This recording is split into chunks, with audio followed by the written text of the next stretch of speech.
One of the keys tonight to keep your eye on is which team is going to have their defense up into the play. He scores!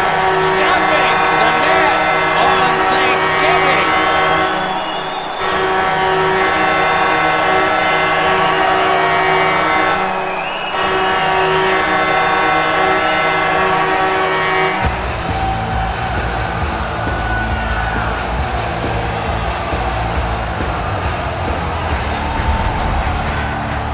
Always interesting, guys, after the first goal is scored, whether the team that scored is going to continue to attack or whether they'll sit back a little bit.